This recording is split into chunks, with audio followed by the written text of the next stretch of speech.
Kamusta na mga kalasa? Welcome sa Panlasang Pinoy. At para sa ating episode ngayong araw na to, magluluto tayo ng tinalungang pork ribs binagoongan. O yung pork ribs, nalulutuin natin ng may bagoong at sasamahan pa natin ng fried na talong. At yung kompletong lista ng mga sangkap, makikita ninyo sa description ng video. Kung handa na kayo, tara, sabayan nyo na ako magluto. Ang una natin kailangan gawin ay prituhin muna yung talong. Kaya nagpapainit lang ako ng isang cooking pot. At maglalagay lang ako dito ng mantika. Papainitin ko lang itong mantika at ipiprito ko na yung talong. Sakto naman at ready na rin itong mantika natin. Ilalagay na natin itong talong dito isa-isa.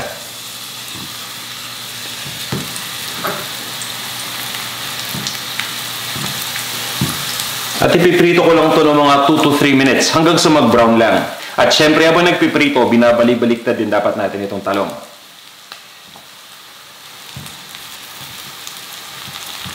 Kapag nagpiprito ako ng talong, hindi ko masyadong dinadamihan yung mantika. Dahil mapapansin niyo, habang dinadamihan yung mantika, nawawala din to. Dahil ina-absorb lang ito ng talong. Kaya ang payo ko sa inyo, i-check nyo lang yung dami ng mantika dun sa ating listahan ng ingredients. Yun lang muna yung gagamitin natin. Para tamang-tama lang, ayaw nating maging oily itong ating dish.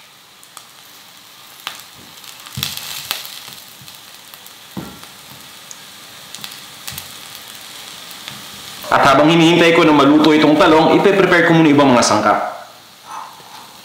Ito yung bawang. Ang ginagawa ko sa bawang ay kinakrush ko lang at sinachop ko.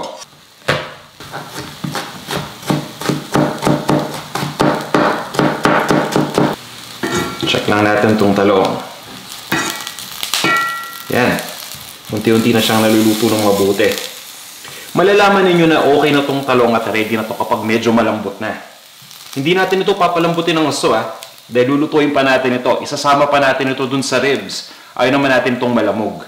Yan, siguro mga 1 minute pa, okay na to.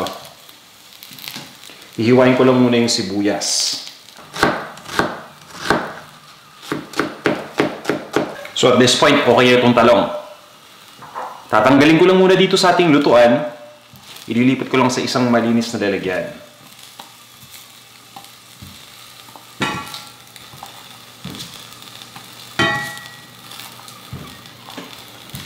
Yan, at isi-set aside ko muna to. Mamaya, ibabalik natin ito towards the end. At kung mapapansin niyo, halos na-absorb na ng talong lahat ng mantika na nilagay natin. Kaya magdadagdag lang ako. Pabayaan lang natin uminit uli yung mantika. At once na mangyari yan, igisa na natin yung sibuyas at yung bawang. Ilalagay ko na yung sibuyas na nahiwa ko na.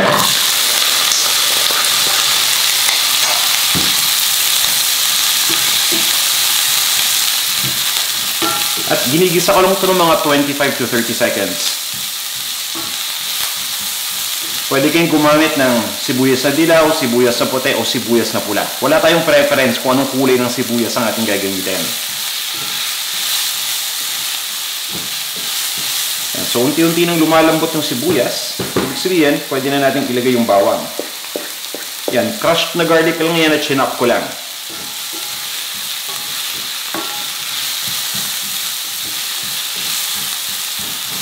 Tutuloy ko lang ang pag-isa dito ng mga 1 minuto habang pre-prepare ko yung kamatis.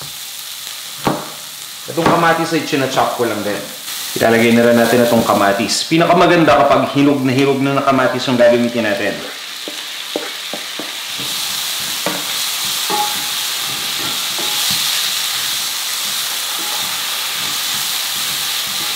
Itutuloy lang natin ang pag-isa hanggang sa lumambot na yung kamatis at yung sibuyas ng tuluyan. So yan, napapansin niyo na unti-unti nang lumalambot yung sibuyas at yung kamatis. After siguro mga 1 to 2 minutes, ilalagay ko na tong ating pork ribs. Ito yung spare ribs ng pork. Ang ginawa ko dito ay chinop ko pa para lang umikse. Ito na yung ribs.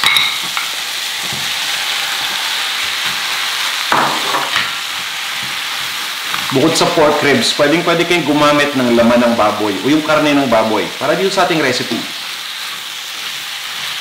Ginigisa ko lang ito hanggang sa mag-light brown na yung kulay ng outer part. Yan, at okay na to. Light brown na yung kulay ng outer part nitong ating ribs. ilagay na natin yung bagoong alamang. At pagdating sa bagoong alamang, pwede kayong maglagay dito ng hilaw pa na bagoong alamang, yung hindi pa nagigisa. O pwede rin kayong gumamit nung gisado na yung mga nakabote. Walang problema. Dahil lulutuin pa din naman natin ito. Kaya makakasiguro tayo na talagang magiging lutong-luto na yung bagoong.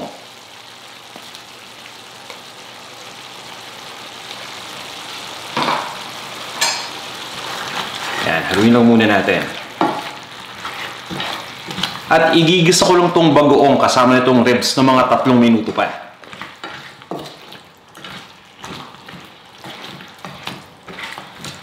At ngayon naman ay maglalagay lang ako ng konting suka. Ang gamit ko ay white vinegar. Makakatulong ito para magtanggal ng konting langsa dun sa ating bagoong. Pabayaan lang muna natin kumulo yung mixture at kukuha din ako ng tubig. So dun sa mga nagtatanong bakit kailangan pang pakuluin muna yung suka bago natin haluin. Dahil yan yung sabi ng matatanda. Kapag hinahalo ko kasi kagad yung suka habang hindi pa kumukulo, naku, nagagalit sa akin. Yan totoo naman yan, naluluto naman yung suka habang hinahalo natin. Dahil matagal pa naman itong lulutuin eh. Papalambutin pa natin yung karne na nakadikit sa ribs, di ba? So technically, maluluto talaga yung suka. Pero anyway, nakita nyo naman na kumulo na yung suka, kaya ito, hinalo ko na. Maglalagay din ako ng tubig. Dahil nga nasabi ko kanina na kailangan pa nating palambutin yung karne na nakadikit dun sa ribs, di syempre kailangan natin yung pakuluan. Kaya itong tubig nilalagay ko para mapakuluan pa natin ito ng mga 1 oras o hanggang sa lumambot na yung karne ng tuluyan. Takpan na muna natin itong ating lutuan.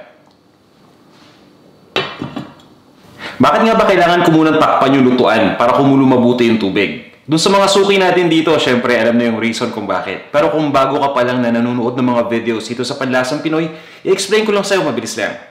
Tinatakpan natin yung lutuan nang sa ganun matrap yung init sa loob. Kasi habang mas mainit yung loob ng lutuan, mas mabilis na umiinit yung liquid. Kaya naman mas mabilis na kumukulo yan. Okay, kaya to, mapapansin niyo papakulo na yung tubig. Okay? At habang hinihintay natin na kumulo ito ng tuluyan, ire-ready na natin yung susunod na sangkap. Ito yung magpapasarap at kukumpleto dito sa ating pork spare ribs binagoongan. At ito ang Knorr pork cube. Gumagamit ako ng 1 perasong Knorr pork cube dito sa ating spare ribs binagoongan para talagang maging buong-buo yung lasa ng baboy. So tatanggalin ko lang yung takip. O yan ha, kita nyo naman, kumukulo na. Haluin ko lang ng bahagya.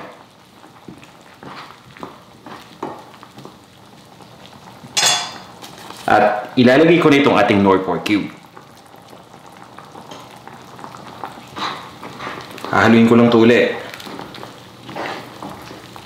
At pagkatapos, ay tatakpan ko uli yung lutuan natin. I-adjust ko ngayon yung heat. Ilalagay ko between low to medium lang. Itutuloy ko lang yung pagpapakulo hanggang sa lumambot na yung karne na nakadikit sa spare ribs. Pero alam nyo, paminsan-minsan, kung hindi talaga lapat yung ating takip, mas mabilis na nag-evaporate yung steam. At ang nangyayari yan, natutuyuan tayo ng liquid. So kung sa tingin ninyo na medyo natutuyo na yung liquid o yung sauce natin at hindi pa ganun kalambot yung pork, pwede kayong magdagdag pa ng tubig. At this point, napakuluan ko na to ng 45 minutes. Kaya check lang muna natin. So yan, nag-evaporate na yung karamihan ng sauce nito. Pero okay lang naman dahil may natira pa. Haluin ko lang.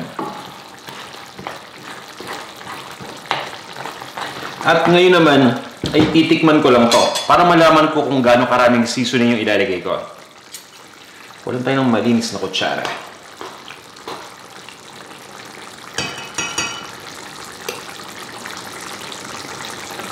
Tama-tama lang yung alat niya.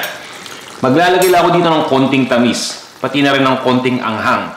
Pero pag sinabi kong anghang, hindi sila ilalagay ko, ground black pepper. Unahin muna natin yung ground black pepper natin. Dadamihan ko lang ng konti. At para sa tamis naman, maglalagay lang ako ng asukal. Para maging eksakto talaga yung lasa, base dun sa gusto ko. Kaya importante talaga na tinitikman natin yung ating mga niluluto. Kung hindi kayo mahilig sa medyo manamis-namis na binagoongan, okay lang na hindi kayo maglagay ng asukal, syempre. No? Para sa akin, gusto ko may konting tamis. Yan, hinahalo ko lang para ma-distribute yung nilagay natin na seasoning.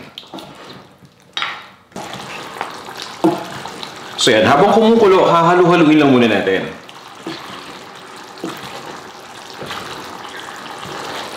Yan. At ilalagay ko na yung talong. Ito yung kaninang pinirito natin. Diretso na natin lahat. Kung gusto niyo maglagay ng maraming talong, okay lang yan. Lalo na kung mas marami yung kakain, makakatipid tayo na yan. Haluin ko lang at pabayaan lang muna natin ng maluto yung talong dito. Tatakpan ko lang. Papabayaan ko lang maluto to ng mga 1 hanggang 1.5 minuto. At pagkatapos nito, ay maglalagay lang ako ng konting pampakulay. Ang tinutukoy ko yung dahon ng sibuyas o yung green onion. Maglalagay lang tayo dito para naman mas maging appetizing yung itsura. Pero optional lang tong ingredient na to, Yan. So, tanggalin na muna natin itong takip. I-adjust ko na yung init sa medium. At yan ang gusto nating mangyari dito sa ating binagoongan. Sakto na.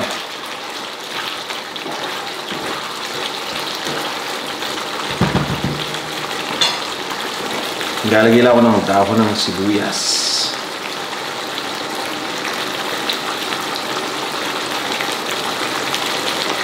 Luin lang natin. At ready na to. I-serve na natin.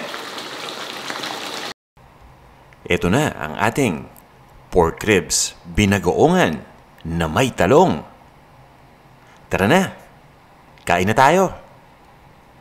Sana may natutunan kayo sa pag-load ng video na to. At ugaliin nyo sana na bumisita sa panlasangpinoy.com para makita ninyo yung kompletong recipes ng mga videos na fini-feature natin dito. Maraming salamat sa inyong lahat sa laging pagtangkilik sa Panlasang Pinoy. Magkita-kita tayo ulit sa ating susunod pang video, Hanggang sa muli.